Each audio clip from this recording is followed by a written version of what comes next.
We're at the start of another weekend. That means it's time to look back over the past 7 days. This is the Fox 54 Week in Review. I'm Kenesha Dees. Lots to cover this week, so let's show you a bit of what you'll see in this program. The biggest music festival in Huntsville history is in the works. The date is set much sooner than many of us planned.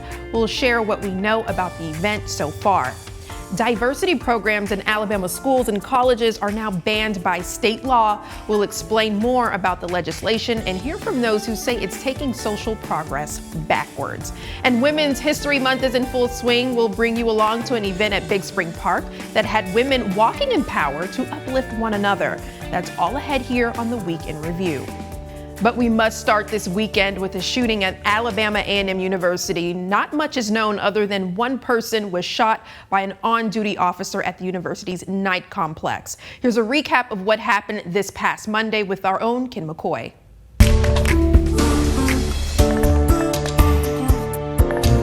And unfortunately also, these things are starting to become more frequent as we see in today's climate. On Monday, Alabama A&M Chief of Police Montrez Payton says gunfire was exchanged between an officer and an individual on campus. Payton says the incident took place as one of his officers was on his regular patrol. One of our officers was doing a routine patrol of night complex building. He was on the 5th floor at the time when he heard shots being fired below him. So in that moment, he responded to see where the shots were coming from. And also during that time, he made contact with an individual in the southwest stairwell of Night Complex building. Multiple shots were exchanged in that stairwell, where an individual was hit multiple times. That individual has been transported to Huntsville Hospital. This is the second shooting on the campus this school year. Back in August, 2 students had an altercation that led to shots being fired. Payton says since that incident, security has been increased. So a lot of times it's kind of difficult to pinpoint what we can do, but we're trying with our very best efforts to make sure our students know this is a safe place for them to be, to learn and get their education. We'll increase obviously our officer presence, which we had already been doing those things. As you know, we had a situation last August, and so we had already been operating in that. And so we will continue to build those efforts, continue to increase patrols for our campus to make sure our students know they're safe. He also shares a message for parents. I would like to say just to the families who are affected, our thoughts and prayers go out to you.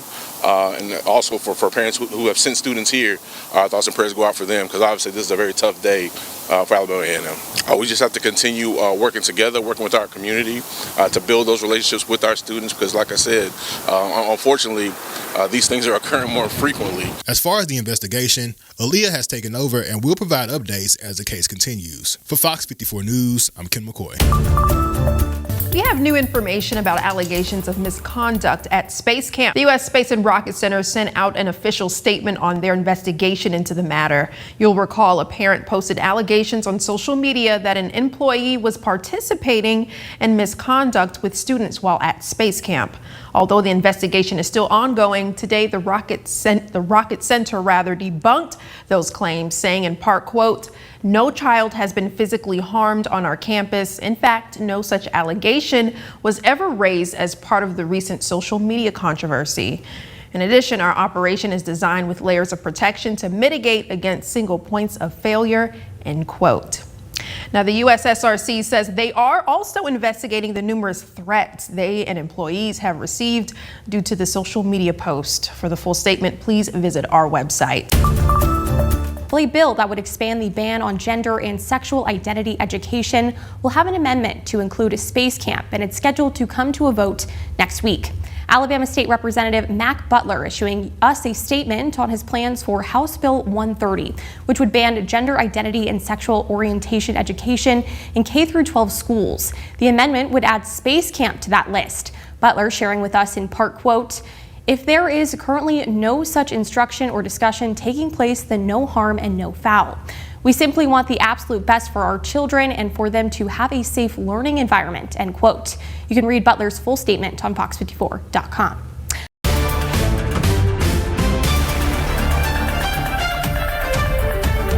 Senate Bill 129, or the DEI bill, has officially been signed into law by Governor Kay Ivey. For some, it's a major concern of how students will be educated. Our Jasmine Bird shares why.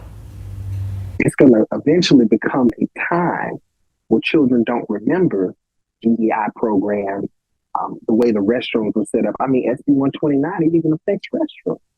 Alabama State University NAACP Youth and College Division President Tyron Moore is referring to SB 129 following Governor Kay Ivey's signage into law. With SB 129,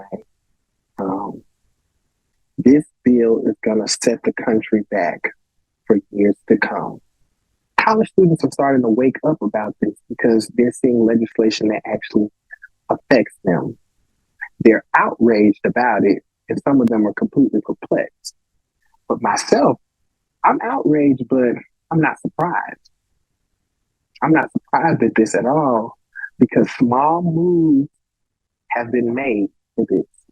This isn't a new game of chess, it's just a peace movement. Small moves have been being made for a long time for things like this to happen. And this is why we have to have voter education. We have to put lawmakers in place who work for the common good.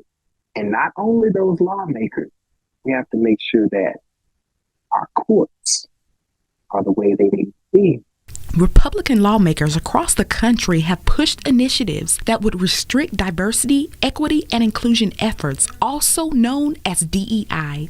The Alabama legislation would prohibit universities, K-12 school systems, and state agencies from sponsoring DEI programs, defined under the bill as classes, training, programs, and events where attendance is based on a person's race, sex, gender, identity, ethnicity, national origin, or sexual orientation. SB 129 will go into effect in October, and Alabama Republican Party Chairman John Wall issued the following statement in support of Alabama lawmakers following the DEI ban becoming law, saying in part, quote, "Government is charged with ensuring responsible use of taxpayer dollars. SB 129 does exactly that while pushing back on the woke agenda. It's time we stop indoctrinating children with a social agenda and let parents decide what their families believe concerning divisive concepts." In Huntsville, Jasmine Bird, Fox 54 News. Back here in the Rocket City, Huntsville International Airport reports a record high of travelers last year. The airport now working on ways to make pickups easier for everyone. A new cell phone lot is designed to help, and it is now open. It will give drivers picking up travelers a safe and convenient location to wait until a traveler is ready. It's meant to help reduce traffic and congestion at the front of the airport, allowing drivers to avoid circling the airport or having to pay and park to wait at the parking deck. The public relations specialist at Huntsville International tells us more. So with seeing the record number in the past year, it was really important for us to get this lot open to help with the congestion that we see at the front of our airport. The front of the airport is where all the action happens. It's where you're dropped off, it's where you're picked up, and it's also just where passengers are crossing when they're coming from the parking deck. And so we want to make sure that we're providing a safe environment out there. All right, and here's another exciting update. Airport officials say the concourse construction is still on track to open by the end of this year. This update includes elevator and escalator construction for the airport. All right, Huntsville residents, check this out. The city has announced that Big Spring Park will be expanding. The site of the soon-to-be former Huntsville City Hall and administration offices will be reclaimed into green space. City leaders announced Thursday that a design contract has been awarded to an architectural firm who will be tasked with converting the site into recreational land for an expansion of Big Spring Park. Here's more from Mayor Tommy Battle. Mayor Battle sharing in part, quote, "As our downtown thrives, so does the need for recreational spaces. And by enlarging the footprint, we provide an even larger public space for everyone to enjoy." I saw this, I was like, hey, like, we need to do this for our health because if we don't do something now, like, it's going to get worse. For Gabrielle Rogers and Allison Ferris, their friendship started when they both were in kindergarten. And I'll say she's one of my biggest motivators. You're my biggest motivator. When it comes to motivator. health, and she's the one that told me about it, and it was just awesome to have someone that I can do this with, this experience, and also it's just awesome to see all these women too just come together and for one purpose, just to represent us and the community. This is Huntsville Parks and Recreation's first Her Power Walk celebrating Women's History Month, and for Jenny Robinson with Huntsville City Council District 3, the goal is that this won't be the last. We hope that every year more and more women and men of all ages will come and join us for the walk, just to celebrate this beautiful resource we have here, the Big Spring, celebrate being healthy and celebrate women who are part of this, our community. Huntsville Superintendent of Recreation for Community Services, Dorian Johnson, shares one unique way this walk aims to empower women during each lap. As you see women walking around, there are words that say that you're valuable, you're loved, you're fierce, you're driven, you're capable, you're valuable, you're resilient. And so, hey, what better way to do that than walk and see those words and be empowered? And they make it fun with the kids. Yeah, they do. So. In Huntsville, Jasmine Bird, Fox 54 News.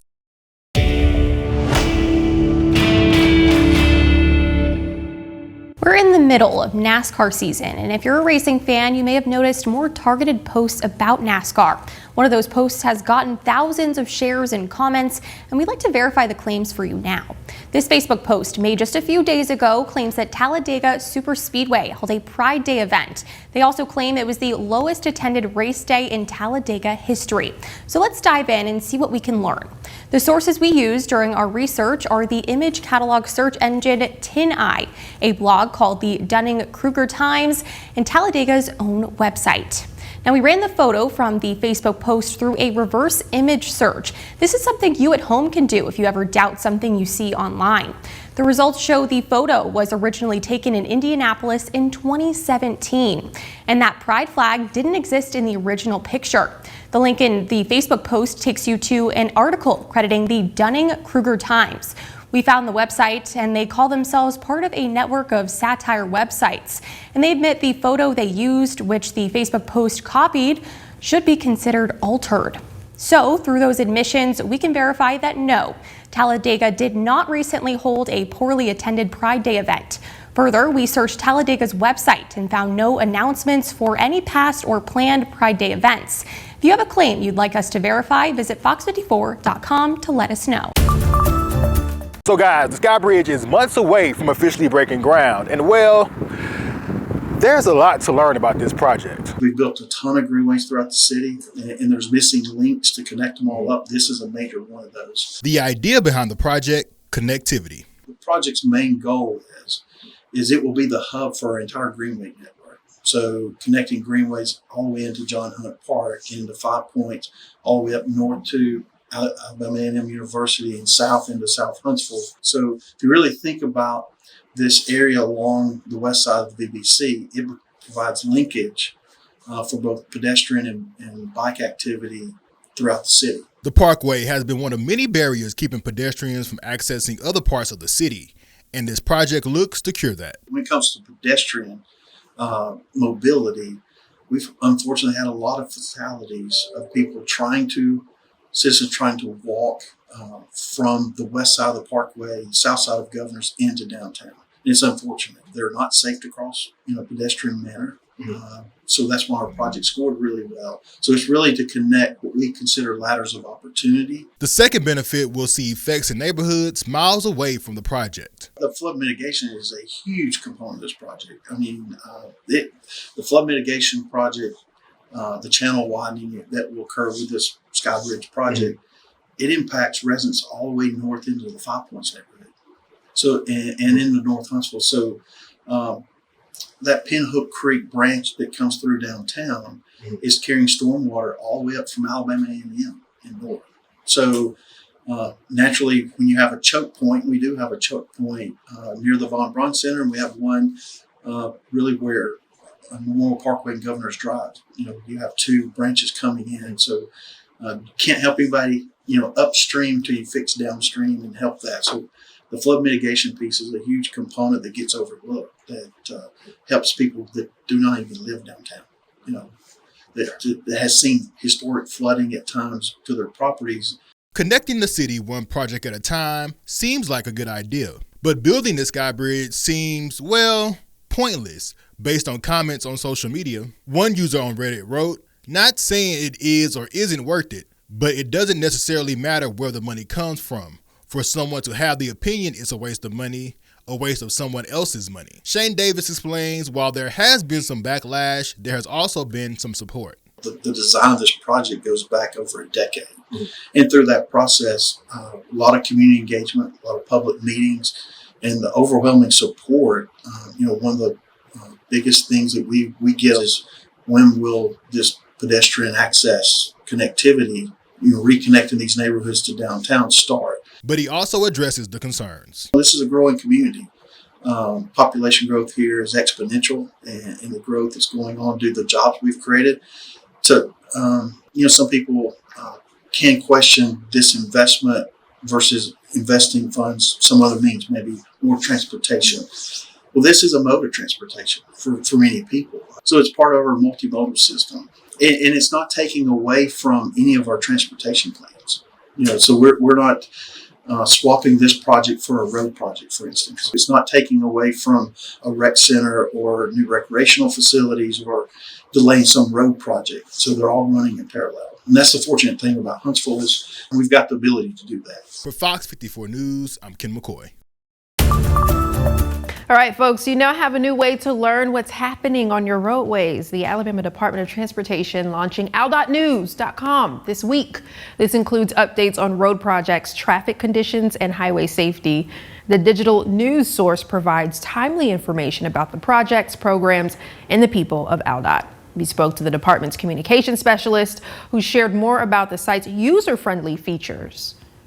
We have a tag cloud on there where all of our stories are tagged by the region as well as the county, so people can go and see very specific stories that relate to them or their county or their region. So we also have a frequently asked questions page, which will give a lot of information about we get a lot of calls daily about different things that ALDOT does or that we may not do. So we put a lot of those on our frequently asked questions page so people can refer to them, and they don't have to sit and, try to call somebody or try to figure it out. They can just go to this one-stop shop and have all those answers on there. Very good. Well, to learn more about ALDOT's News Hub, visit our website. All right, the state of Alabama is bringing awareness to a new website. It's designed to make it easier for crime victims to be notified when a state inmate has a parole date or will be released from prison. Our Sedona Meadows gives us a look at this new tool and what it's all about. It is what the state of Alabama owes victims across the state. Notice and knowledge of what's going on, not only during the time of the trial and the prosecution, but also post-conviction. Inside the Alabama State House Wednesday morning, Attorney General Steve Marshall joined state agencies to announce the new Alabama Victim Notification System. It really has the opportunity to lower the anxiety of some victims and give them a little bit more peace of mind, possibly. This new tool is a website meant to let crime victims and others know when convicted criminals are up for parole, are being moved, or are being released. From my perspective as a victim and as an advocate for other victims, it's going to give them that control. It's going to give them a place to go that was built for them, to help them. The system pulls information from multiple state agencies, including the Department of Corrections and the Bureau of Pardons and Paroles. My brother was murdered in 2003 in Elmore County. This system is going to be good for family members, for people in the community, anyone that might want to know where these guys that murdered my brother, where they might be. Individuals can simply register online for the system, and it will provide inmate notices by your choice of email, text message, or mail. Once the crime is over, once the prosecution is over, for the victim, that doesn't cause everything to go away. They endure that same trauma when they know that things are going to happen with their offender. The victim notification system was originally established by state law in 2011, creating a task force who oversaw the rollout of the system. Exciting news out of Decatur City Schools. The district is getting a third high school. The Career Academies of Decatur will be made into an official high school. The decision approved at Tuesday's Board of Education meeting. It will provide a non-traditional high school experience for students, allowing them to learn trades, graduate early, or take part in apprenticeships. Here's more from Decatur City Schools Superintendent Dr. Michael Douglas. And most importantly, we're setting them up for their career, their future, and you don't have to do it the way your parents did it. You can graduate early, you can learn multiple trades, you can apprenticeship, you can work half a day and go to school half a day. We're just super excited to meet the needs of our kids, and we really feel like now we're servicing all the kids in our district based on their wants and their needs. It's not just Decatur City Schools. The superintendent shared that other school systems are looking to establish similar career technical high schools. He said Albertville City Schools is considering something similar to the DCS setup. All right, well, it's out with the old and in with the new for one Athens City School. Educators, parents, and students gathered this afternoon to break ground on the new Heart Academy at Julian Newman Elementary. It's a $26 million rebuild and renovation of the previous 60-year-old building located off Julian Newman Drive. The new school will be a larger facility and house more than 700 students from pre-K through third grade. The Athens City School Superintendent says this is an exciting time for the school district and the community. We're so proud of our community schools, and to be able to build a new school in the exact same spot and offer that to the community that's already here and those moving in, it is just so special. You just don't find that everywhere. It feels like a child that you're watching grow, it's just, we're so excited for every phase of it. The Heart Academy at Julian Newman Elementary is temporarily located at the ACS Clinton Street campus. The project is expected to be completed and ready for students by next fall. Now, Fox 54 Top Teacher, sponsored by Calhoun Community College. We take you inside a classroom where creativity drives the learning process for students. In fact, the parent that nominated the teacher says she's engaging and entertaining. I can agree because I've seen it for myself. Here's this week's top teacher, Katie Scott from Midtown Elementary School. Welcome. All I want to know is if you think you will like it. To Katie Scott's third grade class. She's been teaching altogether for 8 years. I know what I'm doing, and I enjoy it. And 3 years at Midtown Elementary School. She's a proud Alabama alum, too. I went to grad school at Alabama. Scott's love for teaching started when she was a student. I started teaching Bible class at church when I was in 9th grade. So I've kind of been teaching since I was a kid. And with these kids, she has a connection. When I'm in this classroom and I'm with these kids, that's my comfortable spot. And according to her principal, Savannah DeMeester, this comfortable spot is fun too. She just draws them in with her engaging lessons, and she also really speaks to their character and really gets to the heart of each child and gets to know them. Oil and water do not mix. We just feel so blessed to have her at Midtown. She is a hard worker. Scott says there is a bit of a challenge for her. We have a great amount of planning time, so that is helpful, but it's just a lot of work. A lot of work, though, that she says is worth it. They want to see you and they want to learn, even if they make it challenging. It's all I've ever wanted to do. I don't have any backup plan. I don't know anything else. I'm my true self when I'm in this classroom and I'm with these kids. Wow, congratulations to her. Check out the moment she was surprised as top teacher. And there's still more time to nominate one for the rest of the school year. Just visit fox54.com. The Huntsville Music Office announced a music festival is coming this fall, but what can people expect? Arkin McCoy spoke with the organization's officer and a festival organizer and has the story. It was initially contracted to start in 2025, but the big announcement tonight, of course, is that it's happening in 2024 instead of 2025. We're going to have some of the best talent in the world out at John Hunt Park here in just a few months. The highly anticipated Huntsville Music Festival is coming a little earlier than expected. We reached out to C3 Presents, almost, I'd say, 2 years ago, and, invited them to come into the city and see if they were interested in throwing a music festival. And about 18 months after that initial conversation, conversation, we took an agreement to City Council and locked them as our festival partner with a city partnership to produce what they do. C3 Presents Ted Heineck shares what attendees can expect. We'll have somewhere between 20 and 25 artists across Saturday and Sunday. It'll likely be one genre or kind of like a tight spectrum, because what we're seeing right now in the festival landscape is really trying to serve an audience so much of the music and artists that they really love that they can't say no, and then we'll sprinkle in a couple of different genres to kind of spice it up. The Huntsville Music Office has been around a little over a year, and Mandrella says it's the community that helped pull this off. At the end of the day, the Huntsville community is what brought this together, the enthusiasm that we have for music, and to create a platform to where they feel like they can be successful pulling off a major event of this scale, and to invest tens of millions of dollars into the community for a two-day event, I think really speaks volumes to the excitement and enthusiasm for our community around music as a whole. And the announcement of this festival shows the music scene is headed in the right direction. Just seeing what Huntsville is doing in terms of being a city that's on the rise, the new music venues and how successful those have been. There's data to support that Huntsville and the trajectory that it's on is heading in a really positive direction. We're very excited. Our whole kind of goal with our music initiative is to be one of the premier U.S. music cities that people talk about. After yesterday's announcement, it's safe to say the conversation has just begun. Curating local talent is especially important. The Music Ambassador Program, with us being the first city in the country that offers a tour grant program to local musicians, is a big piece to help export that piece of the music ecosystem. And then there's of course, like the venues, the VBC and the Orion, putting a big spotlight on both local and touring acts that kind of help put us on the map. Leading up to September's big event, there's a lot more to see and do, starting Thursday with another music announcement. We're coming up on our Panoply announcement. That happens with our press event, which is Thursday at 10. We will have over 33 performers. We had 63 applications.